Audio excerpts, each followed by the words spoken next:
lumalabas po ang katotohanan na hindi nakatulong kay dating Pangulong Duterte ang mga batikos ng kanyang pamilya, ng mga Duterte supporters sa International Criminal Court. Sa halip, naging basihan pa ng ICC at mga judges nila na magdesisyon para patunayan sa mga Duterte family at Duterte supporters na sila'y nagkakamali ng paratang, paninira, pagbatikos sa International Criminal Court. Yan po yung aking opinion at analysis sa isyong ito. Dahil nga po sunod-sunod ang mga desisyon ng International Criminal Court na natatalo at talo ang mga Duterte at kanyang abogado sa kanilang mga plano.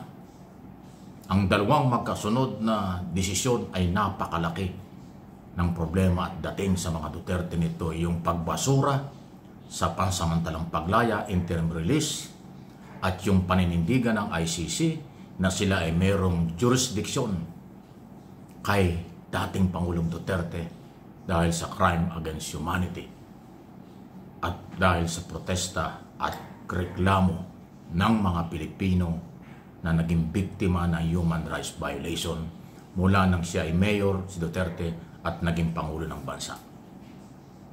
Dahil dyan, ang nakikita kong mga dahilan sa aking personal na pananaw at opinyon kung bakit ganyan sunod-sunod ang pagkatalo sa mga kaso at petisyon ng mga Duterte ay dahil sa sobrang paninira, kawalan ng respeto sa ICC. At sobrang politika, local politics na dinadala dun sa ICC na hindi naman ho sila nakikialam at walang pakialam. Ano ba ang balikan natin ang mga statement na ginawa nila. Pinagmumura ni Duterte nung nandito pa siya, ang ICC. Kanya raw sisipain. Hindi daw siya magpapahuli ng buhay. Yung mga panahon na hinahamon niya na siya kasuhan at siya arestuhin dahil siya daw ay hindi magpapahuli, hindi magpapaaresto. At wala daw jurisdiction ng ICC sa kanya. Ganyan ang mga banat ni Duterte nung siya nandito pa eh. Sobra-sobra ang kanyang panlalait sa mga prosecutor ng ICC at mismo sa ICC na pangkalahatan.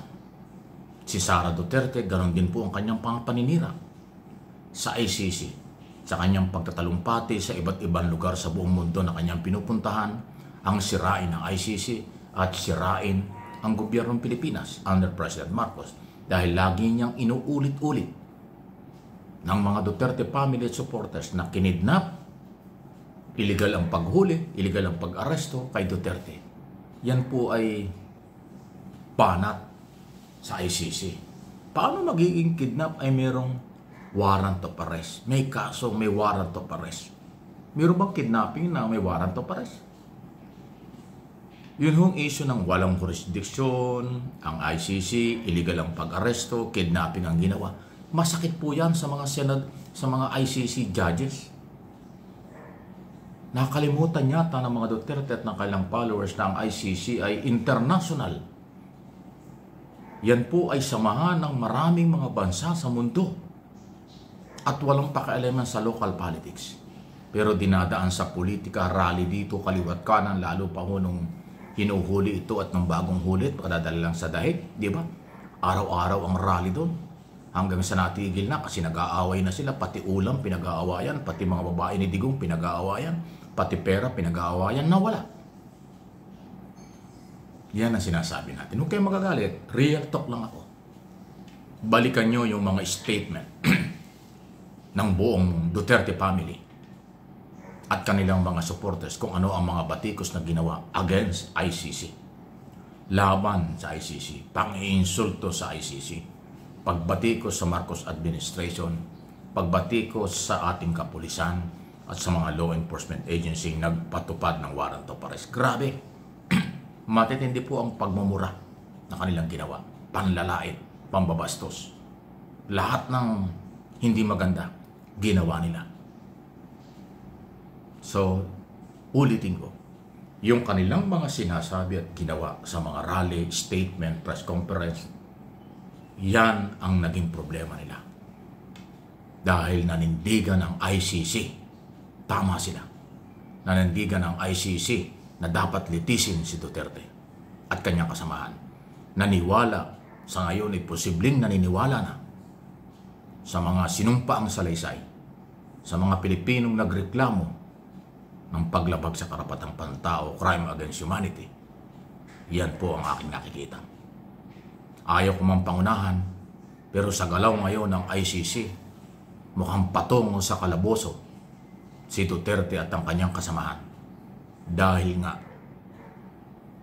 hindi lang sila siguro titingin sa ebidensya, kung hindi kanilang paninindigan na sila ay mayroong jurisdiksyon, sila ay mayroong karapatan at obligasyon, at sila hindi dapat nilalait. Hindi sila dapat pinipersonal. Kasi kung yung mababasa yung mga comments at batikos ng mga Duterte supporters sa ICC, grabe, mga below the belt, sobra-sobra. At yan ay nakarating sa record ng ICC. Monitor ng ICC ang lahat ng galaw ng mga anti-ICC, pro-Duterte, followers, supporters, at mismo ang kanilang pamilya. Kaya nga si Digong Duterte mismo, ilang beses nang nanawagan through lawyer niya, si Attorney Kultman. Anong sabi ni dating Pangulong Duterte? Itigilan ninyo ang rally, umuwi na kayo. Hindi yan makakatulong sa akin. Hindi ko kailangan ng inyong rally. Umuwi kayo ng Pilipinas, umuwi kayo at magtrabaho kayo. Yan ang lagi sinasabi. Hindi kayo nakinig sa dating Pangulo. From day one yan ang sinasabi niyang huwag na kayong mag-rally, huwag kayong magprotesta, huwag magtrabaho na lang kayo. Kasi alam ni Duterte yan, abogado yan, at dating Pangulo, alam niyang hindi makakatulong. Alam din siguro ng dating Pangulong makakasira sa kanya ang ginagawang batikos nung siya mahuli ng mga taga-suporta. Nakalimutan yata ni Duterte na mali din ang kanyang ginawa nung siya hindi pa nahuli na kanyang pagmumura, pagbabanta, pamabastos sa mga prosecutor at ICC mismo. Nagsama-sama kasi. Kung anong ginagawa ni Duterte nung siya hindi pa nahuhuli, sinundan ng kanyang pamilya, sinundan ng kanyang mga followers. Ayun, anong nangyari? Ipinakita ng ICC sa aking pong sariling opinyon ang kanilang pagiging independent, kanilang pagiging International Criminal Court, at ang kanilang pagiging tao at pagrespeto sa karapatang pantao ng mga naging biktima. Kaya ayan ang nangyayari ngayon. Kaya ang tanong, pinakuha na bang aral dito ang mga Duterte supporters? Magbago na kayo, kasi kung hindi, baka makalabuso talaga si Duterte sa inyong mga ginagawa. Malinaw na ang mga pinagbasihan ng ICC judges ay yung inyong mga ginagawa at sinasabi na hindi nakatulong kay dating Pangulo. Yan po yung aking sariling interpretation, opinion sa latest na development sa kaso ng mga Duterte at kanyang mga co-accused. Malamang magka-arestuhan na sa susunod na ilang mga araw at oras. Abangan!